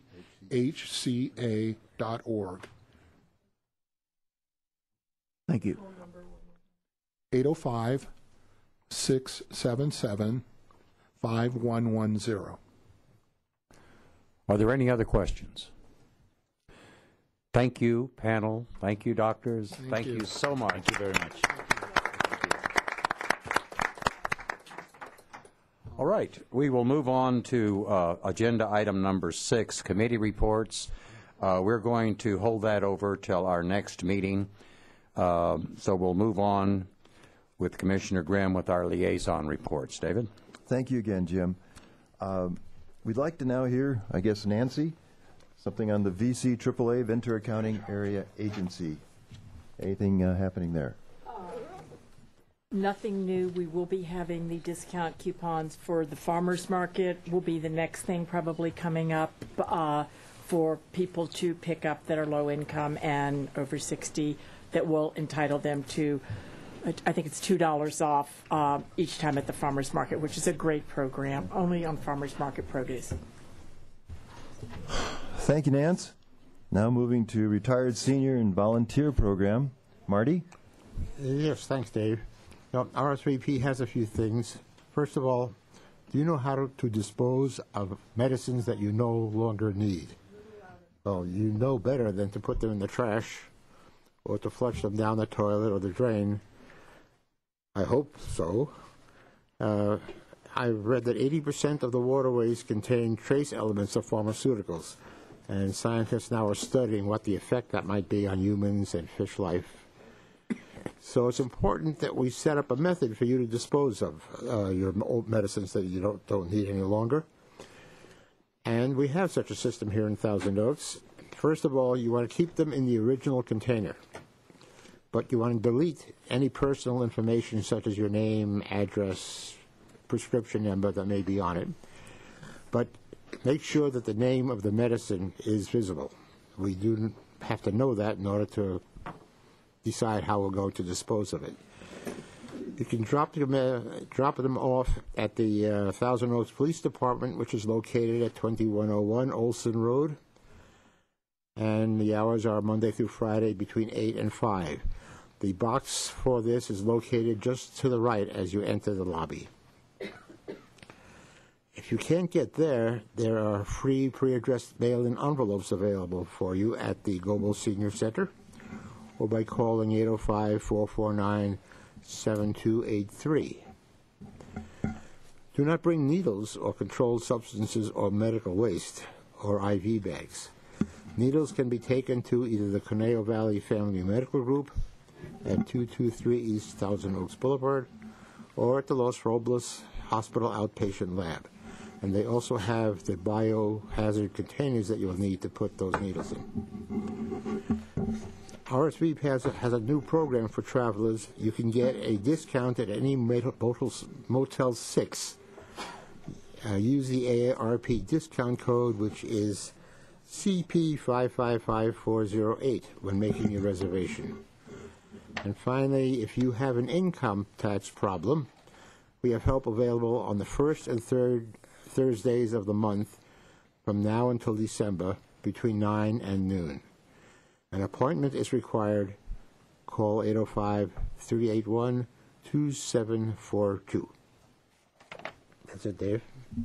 Marty, so really, out on Olson Road, that's the only place we can take drugs? Except for those other two places. Yeah, but I mean, it sounded like that was All more. the envelopes. That's it. Really? That is it. Well, no, Simi Valley has places, Moore Park has places, but Okay. in Thousand Oaks, yeah, that's it. All right, I guess I thought there were some other places, but because I've been trying to get rid of some old stuff that Corky has said I can't use anymore. But Yeah, I have a bunch too. yeah, so thank you. I have used the Thousand Oaks Police Department a You couple have of it. times, yeah. Okay, all right, thank you, Marty. Andrea, oh, there she is. She's been so quiet today. Tell us what's happening at Goebel Senior Adult Center. Good afternoon. I just want to piggyback about the medicine waste and sharps disposal. The Goebel Center does have the bags, so if you can't make it to the Thousand Oaks Police Department to drop off your medicines, you can get the bags. We just have to take your address and you can have it, and then you can mail them in. We also have some of the smaller sharps containers, so you can pick up a sharps container there. And then we've got a tag on the side of them that lists where you can drop your sharps off when it gets full. So we do have those there. So I thought I'd just add that in. And as far as good stuff coming up, of course, tomorrow is the Senior of the Year Award dinner and dance. So don't forget that. We still have tickets, which is phenomenal. So they're going quickly, but if you do want them, please stop on by. They're $6, and I wouldn't wait till tomorrow night because you never know. They could be gone, and then you'll miss out seeing your friends and great dinner and entertainment and all that good stuff. We are doing a healthier living program, which is also starting up tomorrow, June 7th. And it's an evidence-based Stanford University program. It's for those with stress, chronic conditions, caregivers, and more. And all you need to do is speak to Brenda Birdwell, and she'll decide and get the class going there. And it's free. Now, water exercise. So we start back up with our free water exercise at Thousand Oaks and Newbury Park High School pools, and that starts next week, June 11th, and goes through August 16th, and it'll go from noon, so 12 noon to 12:55. And Mondays and Wednesdays is at TO High School, and Tuesday and Thursday is at Newbury Park High School. And again, it's totally free, so you can exercise with Jill, or you can swim your own laps, or however you'd like to do that. Brain fitness program starting up also June 12th, and that'll be Tuesdays and go through July 17th. And we've got T with Senior Concerns is teaching that, and it's also used in the Day Can Bring Fitness, Body, Mind, and Exercise and Laughter. Now, that is a fee-based class, but you're also getting the computerized program and somebody who's totally trained. So you can call the center, and we can get you signed up. And don't forget the city's Community Safety and Wellness Day. That's coming up Wednesday, June 20th. And that'll be from 11 a.m. to 2 p.m. So it's right here at Civic Arts Plaza out front. And they've got like over 50 different vendors and food and massages and blood pressure and you name it. It's pretty much there. It's pretty fun to come to. And again, that's free, and parking will be free. So definitely, and if you need more information, I'm going to give you the phone number to that one. That's 805-449-2142, because that is a City of Thousand Oaks phone number. So 449-2142. We have our Master Gardener series. We work with them, so they will be coming June 23rd from 9:30 to 11:30. And they're going to have Tony Hepton, who's a master gardener, and it's all about roses, so how to take care of your roses, when to plant, when to prune, what to do, and all that good stuff. So definitely come for that. And then, of course, Independence Day, July 4th, 8:30 to 12. We're doing our senior home run derby over at Portrait Park. And that's a $5 registration fee, and there's trophies and age groups and men and women's division, so come on out. And the number to the Global Center is 805-381-2744. You can find us on the web at www.crpd.org, and then click on Global Center. Our trips are going on sale this Friday, too, for the rest of the summer. So the Ventura County Fair, which will be Tuesday, August 7th, so that is Senior Day. We no longer, because of budget cuts, we can't get free buses, but it's only $15, so you don't have the hassle. It's up and back. You don't have to pay your parking, so it's still a decent price. We will be doing the Museo Museum and Farmers Market, which is down in Anaheim, and it's going to be the Word, Ink and Blood, Dead Sea Scrolls, and you'll get to do the exhibit and free time to enjoy lunch on your own, and also shopping at the farmers market outside there. We are doing the Pageant of the Masters, so that's a really popular one, so that goes on sale this Friday as well, and that's going to be on Thursday, August 23rd, and then we're going to do a fun one, Mary Poppins at the Amundsen with lunch at HMS Bounty Restaurant, and that will also be towards the end of July. So those are the trips coming up.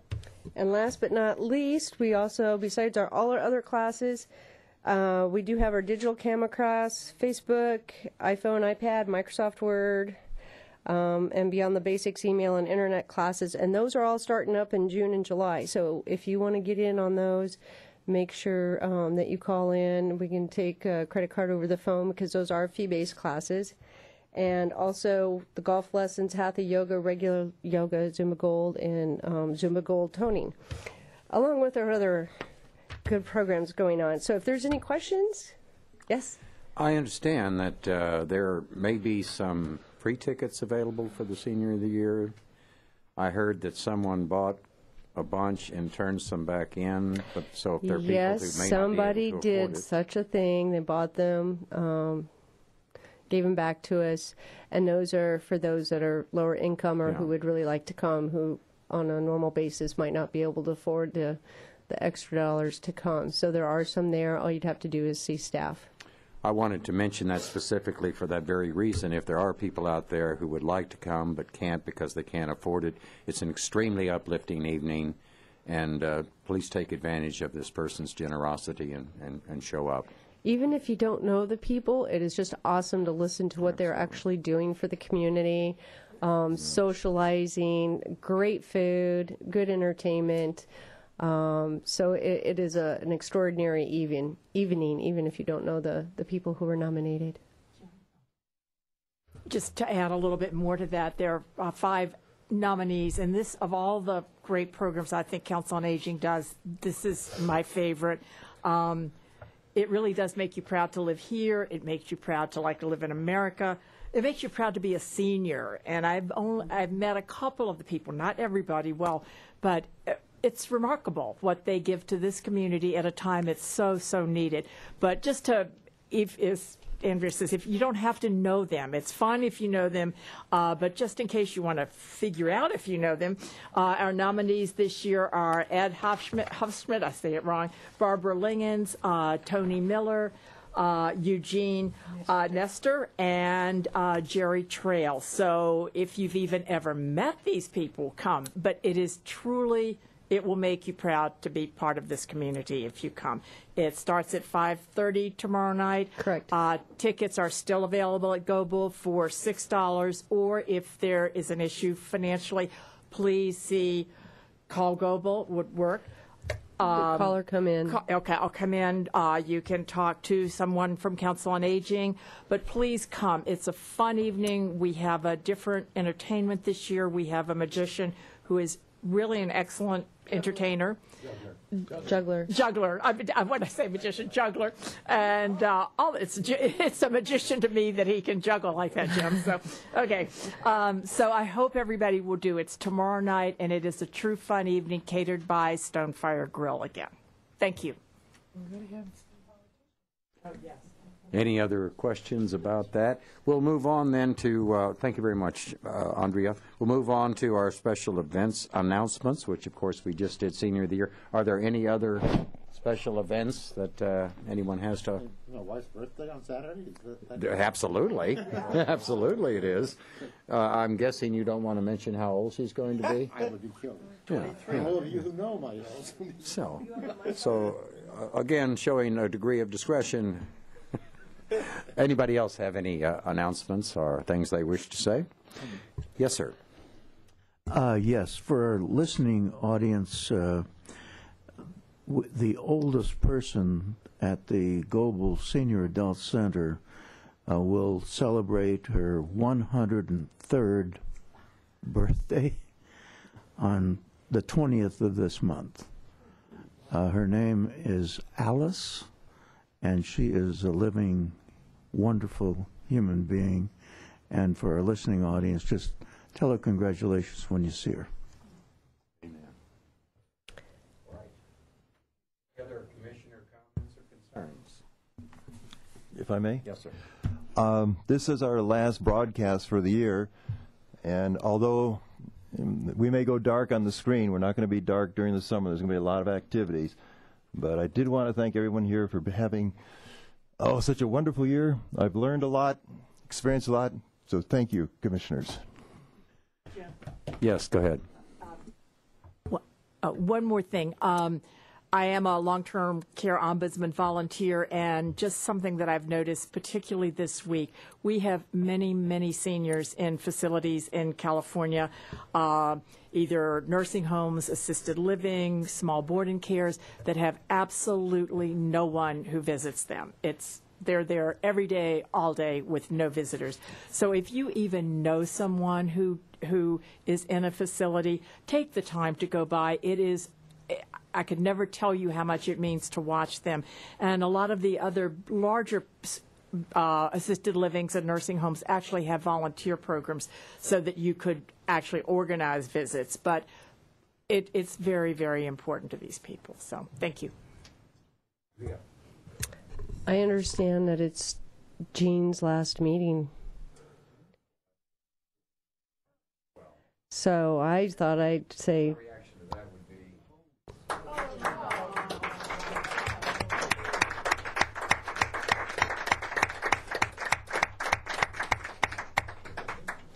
I get to see Jean in a variety of venues between the center and here and other areas, so I hope I still get to see him just as much. Yeah, we're definitely going to miss you, Jean, on so many levels. I suppose so. No, I think the applications are over with. So if there's no more business before this commission, I declare this meeting adjourned.